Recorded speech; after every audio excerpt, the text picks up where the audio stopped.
And that's the work that Megan and I are here to represent today. So I want to introduce Megan to you. On January 2nd, 2019, while brightly colored lights sparkled on the Coates' Christmas tree, brightly colored lights flashed through the streets of Edmonton as an ambulance sped Megan Coates to the hospital. With very little warning, Megan experienced sudden paralysis and vision loss. This is where Megan's story begins, but it's certainly not the end.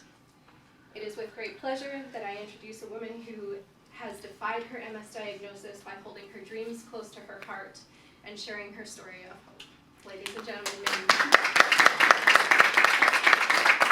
Thank you so much for that, Susan. Hello, everyone. My name is Megan, and I definitely feel very grateful and very lucky and honored to be here and be able to share my story. I never imagined I would be speaking publicly like this, let alone about something like MS. Especially because 8 months ago I was in the hospital. I was recovering from an MS attack, my first ever experience with the disease, that flipped my world completely upside down. I was paralyzed, blind in both eyes, and in the hospital for 4 months. In December, it had started with just some fatigue. Fatigue had become something I was pretty used to. Doctors couldn't really explain to me why I was so tired all the time, so I'd gotten used to kind of just ignoring it. But then, a couple of days after I got back from a vacation with my best friend in Disneyland, some weird symptoms happened that I couldn't ignore anymore. I had gone from, at the beginning of December, being a makeup artist, working as a makeup artist and a blogger, being on vacation in Disneyland with my best friend, going on roller coasters, running around the park, having the time of my life. And then just a couple of days after I came home, I was doing my makeup when I noticed that the left side of my face appeared to be drooping. I would smile and it just wouldn't move, so naturally I did the worst thing that you can do when you experience a new or weird symptom. I Googled it. We were all pretty convinced I was having a stroke, so I went to the hospital by ambulance. The doctors did some tests, ruled out a stroke, and also a condition called Bell's palsy. And they did a CT scan, and that's when they said they noticed some lesions on my brain. And that was the first time they told me they think I might have MS, but that they would need to do some further testing to be sure. At this time, I was mostly fine, other than the sagging of half of my face. I could walk, I could see, so they really didn't see a need to keep me for more than a couple of days in the hospital. So I went home to have my MRI as an outpatient, and while we waited for the results, I tried really hard to not think about it too much. You know, I didn't want to worry about something until I knew there was something to worry about. So I went home thinking the worst of it was over and everything would just be uphill from there. Unfortunately, I was very wrong. The worst of it had not even begun yet, and I had no idea what was about to happen. Between December 17th to January 2nd, things escalated very quickly and very severely. I experienced full strength and coordination loss in my body. I became unable to walk, stand, or even sit upright. I became fully paralyzed on the left side of my body. I became so fatigued that I was barely conscious. I couldn't seem to stay awake for more than a few minutes at a time. And I also experienced almost full blindness in both eyes. So back to the hospital I went, and after some further tests, of course including the oh-so-lovely spinal tap and another MRI, they determined I did definitely have a severe demyelinating disease that they believed was MS. So they started me on treatments, very high dose of corticosteroids, as well as a plasma exchange. So a tube was shoved into my chest to suck up my blood, filter out the plasma, and give me new plasma in hopes of stopping the attack and giving my body a chance to start healing. At this point, because of the paralysis and vision loss, I couldn't do anything for myself. So I couldn't feed myself, I couldn't brush my hair, brush my teeth, I couldn't even take myself to the washroom. Nurses had to do everything for me. My family had to help feed me for every meal. Luckily, after they started me on those treatments, as well as a disease-modifying treatment that's not very commonly used except in very severe cases called rituximab, I did start to improve. So I regained the movement back on my left side, my vision started to improve little bits at a time. I spent a total of 2 months in the hospital, including my 24th birthday, which is not ideal, but what can you do, right? At the end of the 2 months, so at the beginning of March, I had improved enough and stabilized enough that I was able to be transferred to a rehabilitation hospital to work on building back up a lot of the strength and coordination that I had lost, and hoping to get me walking again, because at this time I was wheelchair bound. I could not walk, I couldn't stand, I couldn't really do anything. I was just starting to be able to walk a little bit with a walker. So I spent a total of 2 months at the rehabilitation hospital getting very intensive treatment every single day. So occupational and physiotherapy, working on building back up everything and all the independence that I had lost. It wasn't until I was at the rehabilitation hospital that I learned what the initial prognosis for my condition was. So what the doctors initially thought might be wrong with me. It was there that a physiotherapist told me my initial prognosis was something called fulminant MS, which I had never heard before. I had no idea what that was. So I go back to my hospital room, I Google it, and find out that fulminant MS is considered to be the most severe and malignant form of MS that can often result in death within a few weeks. So I sat in my hospital room crying, just in shock. Of course, I knew that my condition was bad, but I had no idea, like, the reality of the severity, just how bad it was, and how lucky and grateful I was to be alive and be improving. Over the next 2 months there, I did start to improve. I continued to improve significantly and got to a point where I was able to come home.